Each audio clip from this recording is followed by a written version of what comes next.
ദിലീപിന് വലിയ ആശ്വാസമാകുന്ന വിധി പ്രസ്താവമാണ് പ്രിൻസിപ്പൽ സെഷൻസ് കോടതിയിൽ നിന്ന് ഇപ്പോഴുണ്ടാകുന്നത്.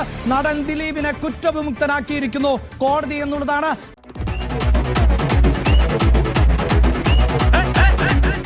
കോടതിയിലും പ്രോസിക്യൂഷനോടൊക്കെ ഞാൻ എല്ലാ കാര്യങ്ങളും ഞാനും എൻ്റെ കുടുംബവും എൻ്റെ കുടുംബത്തിലെ എല്ലാ വ്യക്തികളും കൃത്യമായിട്ട് ഒരു ചെറിയ സമയം പോലും തെറ്റാതെ അറിയിച്ചിട്ടുണ്ട്.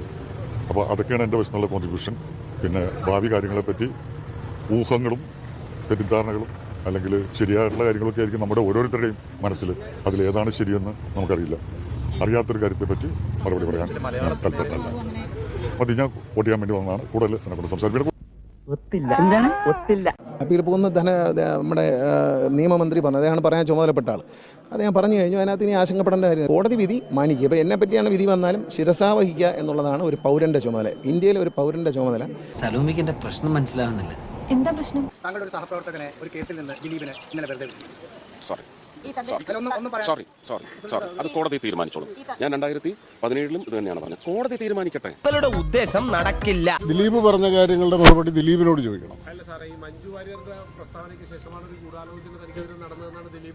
അതിന് ഉത്തരം പറയേണ്ടത് ദിലീപോ മഞ്ജു വാര്യരോ ആണ്, രഞ്ജി പണിക്കരല്ല. അല്ല, എന്തെങ്ങനെയൊക്കെ പറയണേ? പിന്നെ ഞാൻ എങ്ങനെയൊക്കെ പറയണം? അല്ല, ഗൂഢാലോചന തനിക്കെതിരെ നടന്നു എന്ന് ദിലീപും പറയുന്നില്ലേ? നിങ്ങൾ അത് കേട്ടില്ലേ? നിങ്ങൾ ഒരു ചെവിയിലൂടെ കേൾക്കുന്ന ആളുകളാണ്. കിട്ടിയാ? ഇല്ല, ചോദിച്ചു വാങ്ങിച്ചു. കോൺസ്പിറസി തെളിയിക്കപ്പെട്ടിട്ടില്ല എന്നുള്ളതല്ലേ കോടതി പറയുന്നത്? അതിനേക്കാൾ വലിയ ഇൻഫർമേഷൻ നിങ്ങൾക്ക് എന്തെങ്കിലും ഉണ്ടോ? എനിക്കില്ല.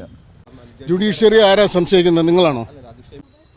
ജുഡീഷ്യറി, ഹൈക്കോടതി നിങ്ങളുടെ കാഴ്ചപ്പാടിൽ സംശയമുനയിലാണോ? നിങ്ങൾ അങ്ങോട്ട് തിരിഞ്ഞു എന്നൊന്ന് പറഞ്ഞ് ഹൈക്കോടതി സംശയ നിലവിലാണെന്ന്. ഉരുളക്കുപ്പേരി കോളേജിൽ നിന്ന് ഡിഗ്രി എടുത്ത് വന്നിരിക്കുകയാണ് ഒരു തർക്കക്കാരൻ. മാധ്യമങ്ങൾ സംശയത്തിന്റെ നിഴലിലല്ലേ ഈ കാര്യത്തിൽ? എന്തുകൊണ്ടല്ല? മാധ്യമങ്ങൾ കെട്ടിച്ചമച്ച എത്രയോ കഥകൾ കോടതികൾ പിൽക്കാലങ്ങളിൽ തള്ളിയിട്ടുണ്ട്. മാധ്യമങ്ങൾക്ക് അജണ്ടയുണ്ട്. നിങ്ങൾ കെട്ടിപ്പോക്കുന്ന ഒരു കഥയുണ്ട്, അതിനെ സാധൂകരിക്കാൻ നിങ്ങൾ എന്തും ചെയ്യും, ഇല്ലേ?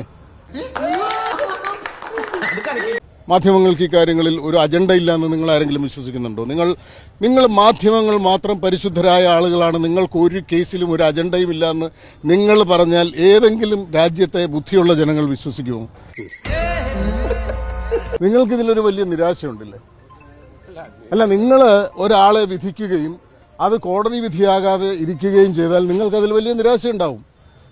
അത് എല്ലാവർക്കും ഉണ്ടാവണമെന്നില്ല. കിട്ടേണ്ടതൊക്കെ കിട്ടിയല്ലോ, സമാധാനമായല്ലോ.